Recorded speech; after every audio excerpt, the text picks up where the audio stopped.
नमस्कार दोस्तों। चलिए आज फिर से स्टार्ट करते हैं। आप ये मत देखना कि वीडियो की लेंथ 30 मिनट है ना। आप ये देखो कि आप इन 15 क्वेश्चन से कितने सारे क्वेश्चंस को रिवाइज कर रहे हो और याद कर रहे हो, है ना। तो आपको ये देखना। चलिए शुरू करते हैं। क्वेश्चन नंबर 1 है आज का। In a medium transmission line which of the following factors can affect the loss most significantly. तो कह रहा है लॉस को सबसे ज्यादा कौन सा फैक्टर इफेक्ट कर रहा है मीडियम ट्रांसमिशन लाइन में। ठीक है, मीडियम में। तो इसमें इसमें अगर अपने को याद ना तो होता है शॉर्ट ट्रांसमिशन लाइन, ठीक है, medium and long transmission line. तो अपन इसमें जानते हैं कि ये कहाँ से कहाँ तक होता है, 0 से 80 किलोमीटर। ये होता है 80 से 200 किलोमीटर, 160 भी लिखते हैं बहुत जगह, 160, ठीक है। और ये होता है ग्रेटर ग्रेटर देन 200 किलोमीटर, ठीक है। और अगर वोल्टेज देखा जाए तो ये होता है अप टू 20 केवी। ये होता है 20 to 100 केवी। और ये होता है अबव 100 केवी। इसको ऐसे भी याद रख सकते हैं, 0 से 80 तो यहाँ 20, 80 to 200 तो यहाँ 20 to 100 and this one is above 100 केवी, ठीक है। और इसमें इसमें क्या क्या होता है, आर और एल कंसिडर करते हैं। सी को मतलब कैपेसिटेंस इसमें नेग्लिजिबल होता है शॉर्ट ट्रांसमिशन लाइन में, लेकिन यहाँ आर एल सी होता है। और यहाँ पे क्या होता है, आर एल सी और जी, ठीक है। ये क्या होता है, ये लम्प्ड होता है, लम्प्ड। ये इसमें क्या होता है, सारे पैरामीटर्स डिस्ट्रीब्यूटेड होते हैं, है ना। अब देखो क्वेश्चन में कहा कि इन मीडियम ट्रांसमिशन लाइन में कौन कौन सा फैक्टर ट्रांसमिशन लॉस को इफेक्ट करता है ना, कौन कौन सा फैक्टर। तो चलिए, series impedance and shunt capacitance, तो यही तो होगा भाई, फर्स्ट ऑप्शन मतलब यही होगा। सीरीज इंपिडेंस इफेक्ट करता है ना, series impedance R plus J XL होता है ना, इसके वजह से ओमिक लॉस होगा, ओमिक लॉस, और इसके वजह से वोल्टेज ड्रॉप, है ना। और शंट कैपेसिटेंस ये शॉर्ट में नहीं होता है, शॉर्ट ट्रांसमिशन लाइन में नहीं होता है, नेग्लिजिबल होता है। ये क्या होता है, मीडियम में होता है ना। और शंट कैपेसिटेंस होता क्या है, कंडक्टर एंड अर्थ के बीच capacitance effect, conductor and earth के बीच का कैपेसिटेंस इफेक्ट होता है ना। और अगर डिस्टेंस बढ़ेगा तो कैपेसिटेंस क्या होगा, डिस्टेंस बढ़ेगा तो कैपेसिटेंस घटेगा, है ना। चलिए, तो यहाँ से ये निकल गया। रेसिस्टेंस एंड रिएक्टेंस, तो सिर्फ रेसिस्टेंस रिएक्टेंस तो नहीं होगा मीडियम में। ये कहाँ होता, ये होता मेरा शॉर्ट ट्रांसमिशन लाइन में। अगर पूछता ना कि शॉर्ट ट्रांसमिशन लाइन में कौन सा फैक्टर इफेक्ट करता है, तब वहां होता है ना। चलिए, shunt capacitance end voltage regulation, सिर्फ वोल्टेज रेगुलेशन दिया, रेसिस्टेंस इफेक्ट तो दिया ही नहीं है, बस रिएक्टेंस का दिया, तो ये भी नहीं होगा। सीरीज रेसिस्टेंस दिया, रिएक्टेंस, और ये सिर्फ इम्पिडेंस का वैल्यू लिया है ना, तो इसमें भी नहीं होगा। चलिए आगे चलते हैं। Yeah, for the characteristics equation SQ equals Q plus 2S square plus 3S plus 4 equal to 0, how many roots lie in the right half। यह कह रहा है राइट हाफ में कितने रूट्स होंगे, है ना। रूट स्टेबिलिटी क्राइटेरिया से तो हम जानते हैं कि जितने साइन चेंज होते हैं, जितने बारी साइन चेंज होते हैं उतने ही रूट्स होते हैं, है ना। तो चलिए अपन निकालते हैं। क्या होता है, एस स्क्वायर, पहले इसको इस तरह से लिख लेंगे, है ना। उसके बाद क्या करेंगे, अब इसको लिखेंगे, ये इसका जो एस क्यू का जो कॉफिशिएंट है वो लिखेंगे, एस स्क्वायर का जो कॉफिशिएंट है वो लिखेंगे। तो एस क्यू का 1, ये 2, है ना, ये 3, ये 4, इस तरह से लिख लेंगे। अब इसको निकालना है, एस ये निकालना है, तो ये वैल्यू कैसे निकालते हैं, multiply by this divided by 2, है ना। तो 3 into 2 minus 4 into 1 divided by 2, तो ये कितना आ जाएगा, 6 minus 4 by 2 इक्वल टू 1 हो जाएगा। तो ये कितना हो गया, 1 हो गया, और ये क्या हो गया, 0 हो गया, है ना। अब इसको निकालेंगे, 4 माइनस जीरो डिवाइडेड बाय 1, तो ये क्या हो जाएगा, 4। अब इसमें हम सिर्फ देखेंगे कि जो कोफिशिएंट है उसमें साइन कहाँ पे चेंज हुआ है, कहीं पे तो नहीं चेंज हुआ। इट मीन्स कि 0 होगा। हाउ मेनी रूट लाइज, तो 0 रूट लाइज होगा, है ना। चलिए दोस्तों आगे चलते हैं। हाँ, इसमें मैंने कुछ और नोट्स लगा रखे हैं जो हमें रिकॉल करने हैं, याद करने हैं, समझने हैं। तो इसमें अपन को जानना है स्ट्रिक्टली प्रॉपर ट्रांसफर फंक्शन और प्रॉपर ट्रांसफर फंक्शन, है ना। तो देखो, एक अपन ने मैथ्स में पढ़ा होगा कि अगर 2/3 है तो ये क्या हो जाता है, प्रॉपर फंक्शन। मैं बस याद करने का तरीका बता रहा हूँ, ठीक है। 2/3 हो जाएगा तो ये क्या होता है प्रॉपर, लेकिन अगर 3/2 होता है तो इम्प्रॉपर फंक्शन। तो इसी से हम ये याद करने की कोशिश करेंगे कि अगर डिनोमिनेटर ज्यादा होगा और न्यूमरेटर कम होगा, डिनोमिनेटर ज्यादा होगा न्यूमरेटर कम होगा, तो प्रॉपर फंक्शन होगा, ठीक है। तो इसमें देखेंगे कि न्यूमरेटर, मेरा न्यूमरेटर में पोल ज्यादा है, ऊपर ये याद रखना कि न्यूमरेटर जो होता है वो पोल होता है, ठीक है, और डिनोमिनेटर, सॉरी, न्यूमरेटर जो होता है वो जीरो होता है ना। न्यूमरेटर जो होता है जीरो होता है और डिनोमिनेटर पोल होता है ना, डिनोमिनेटर पोल होता है, यहाँ भी दे रखा। तो अगर पोल ज्यादा होगा और जीरो कम होगा तो स्ट्रिक्टली प्रॉपर ट्रांसफर फंक्शन। इसी तरह से अगर न्यूमरेटर डिनोमिनेटर मतलब जीरो और पोल बराबर होगा तो proper transfer function. Numerator greater होगा और डिनोमिनेटर कम होगा, इट मीन्स कि जीरो ज्यादा होगा और पोल्स कम होगा तो इम्प्रॉपर ट्रांसफर फंक्शन। वही है ना कि न्यूमरेटर मतलब ऊपर वाला ज्यादा हो जाएगा और नीचे वाला कम है तो इम्प्रॉपर फंक्शन। अब ये आगे है मिनिमम फेज और नॉन मिनिमम फेज का कॉन्सेप्ट, है ना। इसमें क्या करा, all pole and zeros, all pole, ये याद रखना है कि all poles and zeros, all poles and zeros are, all poles and zeros are, all poles and zeros are in the, zeros are in the left half, left half. अगर ऐसा होगा तो minimum phase, तो minimum phase है ना कि all transfer function which have all poles are, सिर्फ poles या जीरो नहीं, all poles are zeros are in the left half of the transfer left half, then it's minimum phase, ठीक है। और अगर एक भी विच हैव पोल्स और zeros in the right side of the s plane, अगर एक भी राइट में आ गया तो नॉन मिनिमम फेज। जैसे एग्जांपल भी अपन देख सकते हैं कि यहाँ all poles and zeros are कहाँ है, लेफ्ट हाफ साइड, तो मिनिमम फेज। यहाँ एक जीरो आ गया है राइट साइड में तो नॉन मिनिमम फेज। यहाँ पे देखो दो लेफ्ट हाफ में है, लेकिन जीरो जो है ओरिजिन पे आ गया तो ये भी नॉन मिनिमम फेज, है ना। ये अपन जानते हैं कि ये रियल एक्सिस होता है, ये इमेजिनरी एक्सिस होता है ना, जीरो में। चलिए इसमें और भी अपन कुछ रिकॉल करने की कोशिश करें। ये तो अपन ने पढ़ लिया कि प्रॉपर ट्रांसफर फंक्शन, इम्प्रॉपर, और ये, ठीक है। सेकंड, ये फर्स्ट पढ़ा, ये अपन ने सेकंड पढ़ा, है ना। एक चीज और अपन थर्ड में पढ़ लेते हैं, third stable and unstable system पढ़ लेते हैं, स्टेबल एंड अनस्टेबल, है ना, स्टेबल एंड अनस्टेबल। अब अस्टेबल में क्या होता है, अस्टेबल में ऑल पोल्स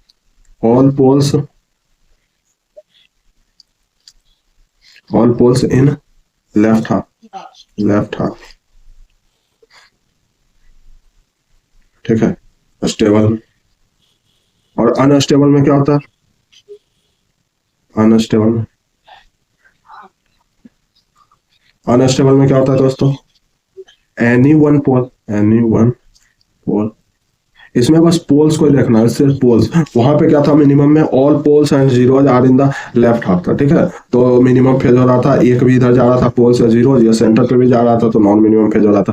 उसी तरह से स्टेबल में all poles in the left half, अगर सारे पोल्स लेफ्ट हाफ, सिर्फ पोल्स को देखना है, जीरोज को नहीं देखना।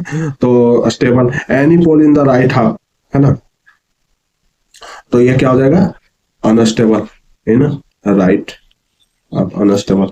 और एक होता है मार्जिनली स्टेबल, इसमें क्या होता है, नॉन रिपीटेड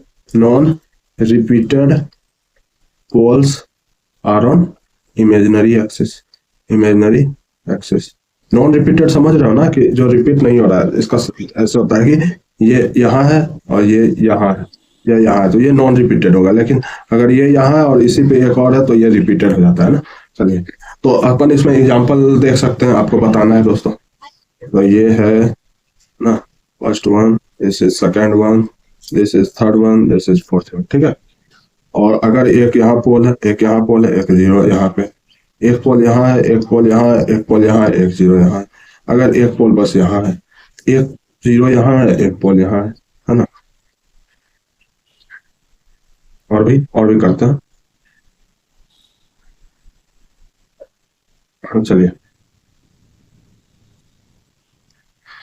एक इस तरह से है ना, एक पोल यहाँ है, एक पोल यहाँ है, फिर एक पोल और एक जीरो यहाँ, एक पोल यहाँ है, एक पोल यहाँ है, एक पोल यहाँ है, एक पोल यहाँ है, एक जीरो यहाँ है, एक पोल यहाँ है, और एक पोल यहाँ, एक पोल यहाँ, एक पोल यहाँ, एक पोल यहाँ। चलिए दोस्तों, अब यहाँ से स्टार्ट करते हैं। इसको बताओ क्या है, तो मैंने क्या कहा, all pole in the left half, हमें जीरो नहीं देखना, all pole in the left half, तो ये क्या हो जाएगा, स्टेबल हो जाएगा।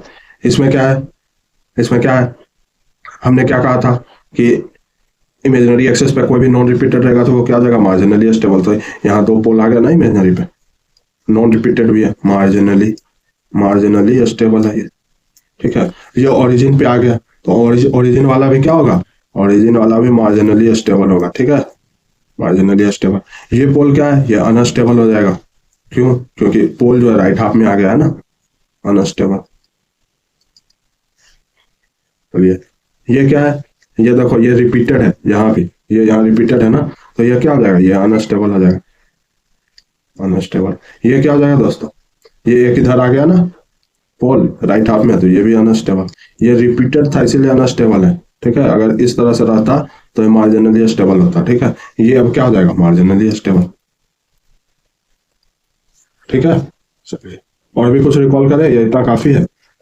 एक अपन जान लेते हैं कि टाइप एंड ऑर्डर क्या होता है ना, टाइप एंड ऑर्डर क्या होता है। तो मान लो कि कोई इक्वेशन है, इक्वेशन है 2/s² प्लस s प्लस 2, है ना। तो ये जो डिनोमिनेटर की जो पावर होती है ना, डिनोमिनेटर का हाईएस्ट पावर, ये क्या होता है, यही होता है ऑर्डर। ऐसे भी हम जानते हैं क्वाड्रेटिक ऑर्डर है, क्वाड्रेटिक है, तो उस तरह से अभी हम सोच सकते हैं कि ये ऑर्डर है, ठीक है। और अगर हमें टाइप निकालना है, तो टाइप क्या होता है ना दोस्तों, ये याद रखना, मेरे से एक और मिस्टेक हुई थी, ये याद रखना, ओरिजिन पर जितना पोल, ओरिजिन पर जितना पोल वही टाइप होगा, है ना। अब जैसे कि ये जो है ना, ये इसको तोड़ के लिखा गया है ना, s² plus s।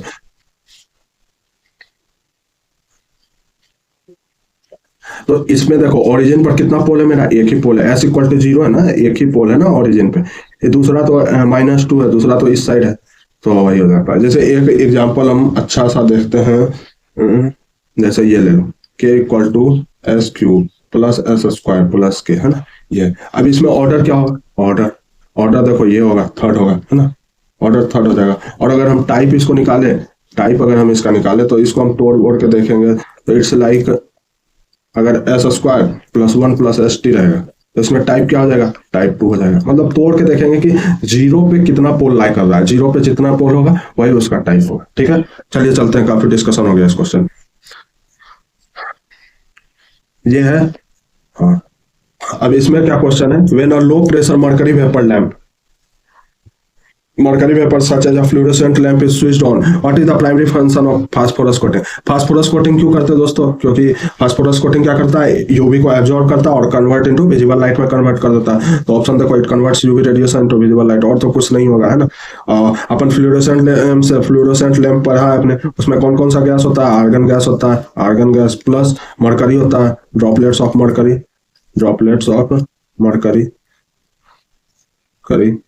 2.5 mm Hg, है ना, एट 2 पॉइंट। अच्छा, फास्फोरस मटेरियल को अगर हो तो आप याद करना चाहो तो कर सकते हो, जिंक सल्फेट कौन सा कलर होता है, ग्रीन। इसकी एक ट्रिक है, कैडमियम टंगस्टेट, इसका क्या होता है कलर, ब्लू। और क्या है, मैग्नीशियम टंगस्टेट, इसका क्या होता है, ब्लूइश वाइट। कैडमियम सिलिकेट, इसका कौन सा कलर होता है, येलोइश पिंक होता है दोस्तों। और कौन सा है, कैडमियम बोरेट, इसका कौन सा कलर होता है, येलोइश पिंक। तो ये हो गया कैडमियम बोरेट का, पिंक होता है।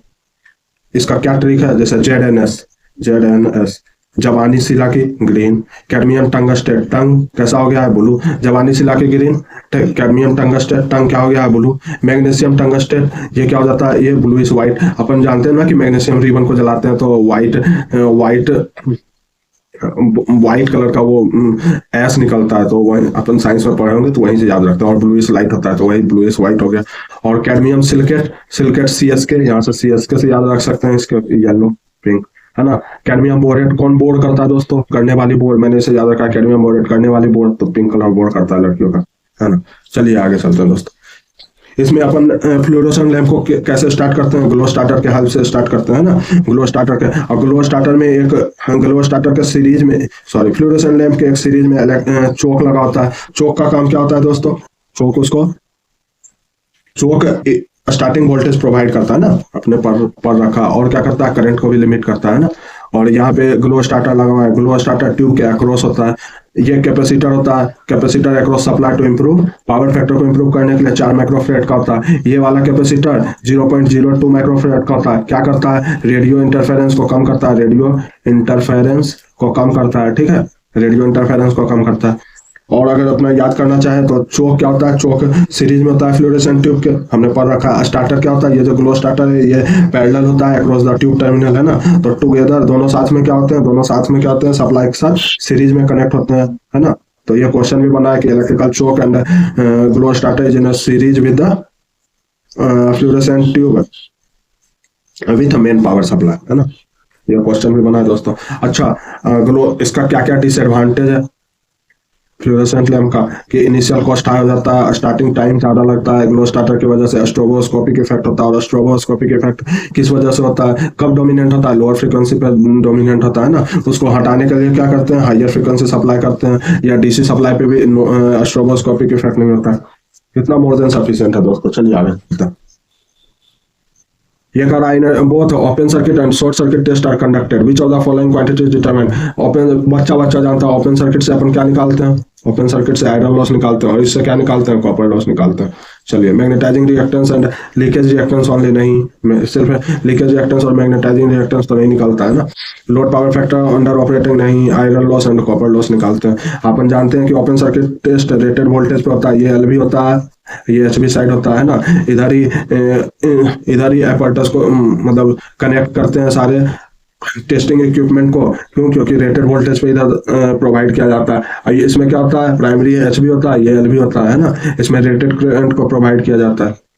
और क्या होता है, और हम क्या निकालते हैं ओपन सर्किट से, ओपन सर्किट से शंट ब्रांच पैरामीटर निकालते हैं। इससे क्या निकालते हैं, शंट ब्रांच पैरामीटर निकालते हैं। और इससे क्या निकालते हैं, सीरीज ब्रांच पैरामीटर, है ना। हाँ, ओपन सर्किट लॉस का क्या होता है, ओपन सर्किट लॉस का फॉर्मूला था V1 I W क्या लिखते हैं, V1 I not cos phi not, ये अपन जानते हैं, इस तरह से होता है ना। ये IM होता है, ये phi होता है, ये W होता है, IW होता है, सॉरी ये क्या होता है, ये I नॉट होता है, ये एंगल यहाँ बनता है। तो इस तरह से IW इक्वल टू क्या हो जाता है, I not cos phi not हो जाता है ना। चलिए आगे चलते हैं दोस्तों। ये आगे दे रखा है, a capacitor is connected to AC supply 50 hertz, if the frequency of the applied voltage is reduced। कह रहा है कि 50 हर्ट्ज से कनेक्ट है, और अगर अप्लाइड वोल्टेज फ्रीक्वेंसी अगर 25 हर्ट्ज कर देंगे तो रिएक्टेंस का क्या होगा। अपन जानते हैं x इक्वल टू 1/2πfc होता है, 2πfc होता है। तो फ्रीक्वेंसी अगर हाफ होगा तो रिएक्टेंस क्या हो जाएगा, डबल्स हो जाएगा, डबल्स। चलिए आगे चलते हैं। Controlling torque of PMC instrument is, controlling torque PMC instrument, deflecting torque क्या होता है दोस्तों, डिफ्लेक्टिंग टॉर्क होता है बीना, है ना। और कंट्रोलिंग टॉर्क क्या होता है, के थीटा। तो it is directly proportional to angular deflection होता है, प्रोड्यूस इज करंट प्रोपोर्शनल, ये हो जाएगा आंसर, है ना। हम जानते हैं ना कंट्रोलिंग टॉर्क क्या होता है। कंट्रोलिंग टॉर्क ये जो पॉइंटर है, मतलब ये जो इसको कंट्रोल करने के लिए जो भी टॉर्क लगता है वही होता है कंट्रोलिंग टॉर्क, है ना। और एक डैम्पिंग टॉर्क होता है इसको स्टेबल बनाने के लिए। चलिए, इस क्वेश्चन में दे रखा है लूप गेन, इसमें कुछ थोड़ा बहुत मिस्टेक है। देखिए ये इस तरह से है, ये दे रखा है 200, ठीक है, ये दे रखा है 0.02, इस तरह से दोस्तों। चलिए, और ये कौन सा है, amplifier negative voltage, negative voltage series feedback network है। तो निगेटिव वोल्टेज का अपन जानते हैं क्या होता है, गेन का फॉर्मूला क्या होता है, G डिवाइडेड बाय, निगेटिव में पॉजिटिव होता है, G इंटू H हो जाता है। तो डायरेक्ट इसको फॉर्मूला पुट कर दो, आंसर आ जाएगा, इसमें कुछ भी नहीं था। 200 प्लस 200 इंटू 0.2 तो कितना हो जाएगा, 4 हो जाएगा ना। हाँ 4 हो जाएगा दोस्तों। तो ये 200 बाई 5, 500 की 20, 40 हो जाएगा, 40 हो जाएगा दोस्तों। चलिए आगे चलते हैं। What is the input impedance of ideal op amp, ये देखो दोस्तों, इसमें मैं आपको याद करवा देता हूँ आज ही के आज ही सारा। देखिए क्या होता है ना कि इसमें आउटपुट इम्पिडेंस, आउटपुट वाला जो है, आउटपुट इम्पिडेंस जो भी रेसिस्टेंस का एंड एरर, एरर ये हमेशा क्या होता है, जीरो। बाकी सारा, बाकी सारा इनफाइनाइट। ये आइडियल होता है, ये आइडियल, आइडियल ओपेम की वैल्यू होती है। तो आइडियल ओपेम में आउटपुट इंपिडेंस और एरर जीरो होता है, बाकी सारा जितना भी है सब इनफाइनाइट होता है, ठीक है। और बाकी प्रैक्टिकल का भी देखते हैं, तो चलिए इसको लिखते हैं। Open loop gain, open loop gain, input input impedance CMRR। CMRR का क्या होता है दोस्तों, मतलब CMRR common mode rejection ratio है ना, स्लीव रेट, स्लीव रेट, और क्या है बैंडविड्थ, बैंडविड्थ, और क्या है आउटपुट इंपिडेंस, और क्या है ऑफसेट VNI। जो एरर मैंने बोला ना वो एरर यही, ऑफसेट मतलब क्या होता है एरर। तो ये क्या जाता है जीरो, ये क्या होगा जीरो, बाकी सारा infinite, infinite, infinite, infinite, infinite. ये जो है ये आइडियल की वैल्यू है, ये आइडियल की है, ठीक है। और अगर प्रैक्टिकल ओपेम की वैल्यू याद करना चाहे प्रैक्टिकल में, तो प्रैक्टिकल में क्या होता है, सब में मेगा ओम याद, मेगा याद रखना, ये मेगा, मेगा याद रखना। तो इसमें भी क्या होता है 10⁶ या फिर 1 मेगा ओम कर सकते हैं। इसमें भी क्या होता है 1, सॉरी मेगा ओम, मतलब वही है। इसमें भी क्या होता है 10⁶, इसमें भी क्या होता है 10⁶ है ना, या 1 dB, 120 dB भी कर सकते हैं। स्लीव रेट क्या होता है, इसमें थोड़ा सा आपको याद रखना पड़ेगा, 80 to 100 वोल्ट पर माइक्रोसेकंड। बैंडविड्थ क्या होता है 5 मेगाहर्ट्ज है ना, बस बाकी इन सबको याद रखने की जरूरत नहीं। तो सब में mega, 10⁻1 mega, 1 mega, 1 mega, 80 to 100 volt, ये 5 मेगाहर्ट्ज है ना। ये मैंने याद करवा दिया दोस्तों। चलिए आगे चलते हैं। इसका आंसर क्या होगा, what is the input impedance बोल रहा है, इनपुट इम्पीडेंस, तो आउटपुट वाला जीरो होता है, इनपुट वाला क्या होता है इनफाइनाइट होता है। आंसर ये हो जाएगा। चलिए compare to incandescent, why do CFL को हम CFL contribute to the additional energy saving. CFL additional energy saving में besides lower power consumption, CFL में एडिशनल एनर्जी सेविंग होता है और पावर कंजम्पशन भी कम होता है। ऐसा क्यों होता है, चलिए देखते हैं। दे जनरेट मोर हीट, नहीं मोर हीट जनरेट होगा तो लॉस ज्यादा ही होगा। They meet 80% less heat, up to 80% less heat. They have shorter life span, नहीं। They require higher starting voltage, नहीं। यही होगा दोस्तों कि ये लेस हीट एमिट करता है ना, ये लेस हीट एमिट करता है, ठीक है। चलिए आगे चलते हैं दोस्तों। लेस हीट एमिट करता है मतलब ज्यादा लाइट होता है, हीट कम होता है तो लॉस कम होता है, तो इसीलिए। चलिए आगे चलते हैं दोस्तों। In electrical wiring for a commercial building which of the following is not typically a part of point wiring work. Wiring में कौन सा नहीं आता है, ठीक है। तो वायरिंग में fixing of fans, point wiring work में फिक्सिंग ऑफ फैन आएगा, ड्राइंग में वायर आ जाएगा, स्विच, रनिंग कंड्यूट भी आएगा, फैब्रिकेटिंग ये नहीं आएगा। तो यही आंसर होगा दोस्तों, है ना, यही आंसर होगा, ये सब नहीं होगा, यही आंसर होगा। फैब्रिकेटिंग बस बार चैम्बर कहाँ आता है, डिस्ट्रीब्यूशन वगैरह में आता है ना बस बार चैम्बर। चलिए देखते हैं आगे। व्हाट इज अ की characteristics of a primary distribution system. Primary distribution system का क्या की कैरेक्टरिस्टिक्स होता है, पहले इसे देखते हैं कि जनरेटिंग कितने पे होता है, 11 के भी होता है। उसको स्टेप अप करते हैं, स्टेप अप करते हैं कितने 66, 132, 220 या 400 पे कर सकते हैं, ठीक है। उसके बाद क्या होता है, उसको स्टेप अप कर दिए, है ना, उसको स्टेप अप करके उसको भेज दिया। तो प्राइमरी ट्रांसमिशन कितने पे हो रहा है, इतने पे हो रहा है। प्राइमरी ट्रांसमिशन इतने पे हो रहा है, जनरेशन इतने पे हुआ, इतने पे ट्रांसमिशन हो गया। अब उसको स्टेप डाउन करेंगे, स्टेप डाउन करेंगे तो स्टेप डाउन करके 33 के पे लाएंगे। और सेकेंडरी ट्रांसमिशन कितने पे होगा, 33 के पे होगा। अब आ गया लोकल सब स्टेशन के पास। अब लोकल सब स्टेशन वाला उसको फिर स्टेप डाउन करेगा, ठीक है। ये लोकल सब स्टेशन मतलब सब स्टेशन कर सकते हैं, लोकल वाला तो ट्रांसफार्मर वगैरह हो जाएगा। सब स्टेशन के पास आ गया तो वो क्या करेगा, उसको 11 के में करेगा स्टेप डाउन और उसको डिस्ट्रीब्यूट करेगा। तो प्राइमरी डिस्ट्रीब्यूशन कितना हो गया 11 के और 3+3 वायर होता है। अब वो ट्रांसफार्मर के पास आ गया, है ना, जिसको सेकेंडरी ट्रांसफार्मर के पास आ गया। अब ट्रांसफार्मर उसको क्या कर रहा है, 400 या 415 वोल्ट कर रहा है, ठीक है, 3 फेज 4 वायर का यूज करके, है ना। और उसको कहाँ दे रहा है, उसको हर एक पोल पे दे रहा है, वो जो आउटलेट हर एक पोल पे दे रहा है। और पोल से हमारे पास सर्विस में इसका थ्रू नहीं आ रहा है। तो प्राइमरी ट्रांसमिशन इतने पे हो रहा है, सेकेंडरी ट्रांसमिशन 33 पे हो रहा है, प्राइमरी डिस्ट्रीब्यूशन 11 पे हो रहा है, और सेकेंडरी डिस्ट्रीब्यूशन जो कि ट्रांसफार्मर से पोल, ट्रांसफार्मर से पोल पे आ रहा है, वो इतना हो जाता है, ठीक है। हाँ, क्वेश्चन क्या कर रहा था, प्राइमरी डिस्ट्रीब्यूशन कितना होता है, प्राइमरी डिस्ट्रीब्यूशन होता है 11 के भी, है ना। और सेकेंडरी ये वाली। चलिए, it is a mechanical power transmission नहीं है तो डिस्ट्रीब्यूशन ऐसे। It is a method of wireless communication नहीं, it is used for it operates at higher voltage, हाँ प्राइमरी एट हायर वोल्टेज पे ऑपरेट कर रहा है। देन यूटिलाइजेशन वोल्टेज, हाँ यूटिलाइजेशन वोल्टेज इसको बोला जा रहा है। चलिए आगे चलते हैं। Which of the following is the major limitations of an analog multimeter when compared to digital multimeter। Analog और डिजिटल मल्टीमीटर के बीच में कंपैरिजन है, आपको याद है? देखिए तो एनालॉग और डिजिटल, ठीक है। तो एनालॉग अपन जानते हैं, एक सेकंड, एनालॉग अपन जानते हैं कि जो इस तरह से निडिल जो इस तरह से हमें बताता है कि यहाँ इतना हुआ है, जैसे कि हमारा स्पीडोमीटर है ना। और डिजिटल जो डायरेक्ट हमें वैल्यू देता है। अच्छा, इसको अगर हम इसको तो हम जान ही रहे हैं ना कि एनालॉग एंड डिजिटल। तो अब इसमें आप बताओ कि क्या क्या होगा, है ना। तो इसमें क्या होगा, इसकी एक्यूरेसी कम होगी, एक्यूरेसी इसकी कम होगी, इसकी एक्यूरेसी ज्यादा होगी, है ना। जैसे अगर आप करना चाहो तो एक तराजू होता है ना, इस तरह से इसमें किधर से लगा होता है, यहाँ पर वेट ले करते हैं। और मान लो एक डिजिटल वाला है जो यहाँ वैल्यू दे रहा। अब इस पे सोचो कि ये इसमें एक्यूरेसी कम होगी, इसमें एक्यूरेसी ज्यादा होगी, बिल्कुल सही बात, ठीक है। और क्या होगा, यहाँ पे रिजोल्यूशन क्या होगा, रिजोल्यूशन कम होगा। रिजोल्यूशन क्या होता है, मान लीजिए ये दो पॉइंट है, इसके बीच कितना छोटा छोटा पार्ट में बटा हुआ है, तो ये पॉइंट की वैल्यू नहीं कम मेजर कर पाता है ना, ये तो एग्जैक्ट देगा। तो यहाँ रिजोल्यूशन कम होता है, यहाँ रिजोल्यूशन ज्यादा होता है ना। यहाँ सेंसिटिविटी मोड होगा, यहाँ सेंसिटिविटी मतलब हाईली सेंसिटिव, थोड़ा सा वैल्यू चेंज करेंगे तो पूरा चेंज हो जाएगा, ठीक है। और यहाँ पे सेंसिटिविटी लेस होती है।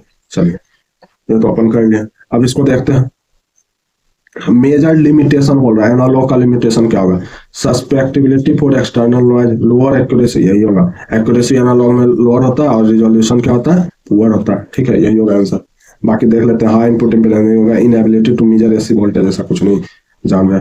अच्छा, इसमें क्या होता है, और एब्सोल्यूट होता है, एब्सोल्यूट इंस्ट्रूमेंट होता है और सेकेंडरी इंस्ट्रूमेंट होता है। इसको किस लिए, इसको इंस्ट्रूमेंट मतलब स्टैंडर्ड इंस्ट्रूमेंट। इसका एग्जांपल स्टैंडर्ड मतलब इसका अपना इंटरनल कांस्टेंट पे इसको मेजर करते हैं, लैब वगैरह में यूज होता है। इसका एग्जांपल क्या होता है, टीआरपी होता है, मतलब टेंजेंट गैल्वेनोमीटर, रेले, पोटेंशियोमीटर। और सेकेंडरी में क्या होता है, इंडिकेटिंग होता है, इंटीग्रेटिंग और एक रिकॉर्डिंग होता है, ठीक है। इंडिकेटिंग में क्या होता है, अमीटर होता है, वोल्टमीटर होता है, वाटमीटर होता है जो इंडिकेट कर देता है ना। इंटीग्रेटिंग में क्या होता है, एक पीरियड ऑफ टाइम के लिए जो रिकॉर्ड करता है, जैसे एनर्जी मीटर। रिकॉर्डिंग में क्या होता है, रिकॉर्डिंग में होता है ईसीजी मशीन जो रिकॉर्ड करता है ना चीजों को। चलिए आगे चलते हैं। एन एम्पलीफायर है जो ओपन लूप गेन, इसमें देखो ओपन लूप गेन दे रखा है 100, ठीक है। मतलब ये जी मान लीजिए 100 दे रखा है और एच की वैल्यू दे रखी है 0.1, ठीक है। अब इसमें कह रहा है by what factor is the total reduction factor basically निकालने का रहा है। तो अपन जानते हैं कि ट्रांसफर फंक्शन का ये फॉर्मूला होता है G1 + G है। तो ये जो होता है ना, यही रिडक्शन फैक्टर है, ठीक है, रिडक्शन फैक्टर। निगेटिव बोल रहा था, निगेटिव बोल रहा है ना, इसलिए प्लस लिया मैंने, ठीक है। तो इसमें क्या डिस्टॉर्शन, नॉइज एंड गेन सब किससे कम होता है, इसी से कम होता है। यही है रिडक्शन फैक्टर। तो इसी को हमको निकालना है, 1 + GH कर दो, 100 × 0.1 कर दो, तो क्या आ जाएगा, 11 आ जाएगा। आंसर क्या आ जाएगा, 11 आ जाएगा। चलिए, in term of spinning reserve is used for, देखो लास्ट क्लास में हमने पढ़ा था ना कि spinning reserve is a type of hot reserve, है ना। तो what does the word spinning mean, हमने पढ़ा था कि स्पिनिंग रिजर्व क्या होता है, कनेक्टेड होता है। हॉट रिजर्व क्या बोला था कि रेडी होता है बट कनेक्टेड नहीं होता, कुछ मिनटों में स्टार्ट हो जाएगा, ठीक है, बस उसको कनेक्ट करने में टाइम लगेगा। और स्पिनिंग क्या होता है, कनेक्टेड होता है और रेडी भी होता है, बट कनेक्टेड भी होता है और रेडी भी होता है, ठीक है, लेकिन वो लोड नहीं ले रहा होता है, ठीक है। कनेक्टेड होता है, रेडी होता है, लोड नहीं ले रहा होता है। और कोल्ड क्या होता है, जो शट डाउन में होता है, ठीक है। फिर से करो, हॉट क्या होता है, नॉट कनेक्टेड मतलब नॉट सिंक्रोनाइज्ड एंड रेडी, और लोड भी नहीं लेता है। स्पिनिंग क्या होता है, synchronized, ready and no load, at no load मतलब लोड स्पिनिंग। तो बस यही है, याद रखना। तो the backup power is supplied by the battery, नहीं ये नहीं होगा ना। The generator is stopped but can start quickly, generator is already running and turning with the grid but not taking the load, यही होगा ना। चलिए आगे चलते, आज का आखिरी सवाल। क्वाड्रेंट इलेक्ट्रोमीटर, देखो ये थोड़ा सा कुछ बच्चों के लेना होगा। क्वाड्रेंट इलेक्ट्रोमीटर कुछ नहीं होता है, ये इलेक्ट्रोस्टैटिक इलेक्ट्रोस्टैटिक मेजरिंग इंस्ट्रूमेंट होता है, ये इलेक्ट्रोस्टैटिक मेजरिंग इंस्ट्रूमेंट ही होता है, ठीक है। और हम लोग जानते हैं ये कूलम्ब्स लॉ पे काम करता है, कूलम्ब्स लॉ पे काम करता है इलेक्ट्रोस्टैटिक मेजरिंग इंस्ट्रूमेंट, ठीक है। तो इसका अपने से रेंज पूछ रहा है, ठीक है, तो कुछ नहीं, इसको याद कर लो दोस्तों। इसका रेंज क्या हो जाएगा,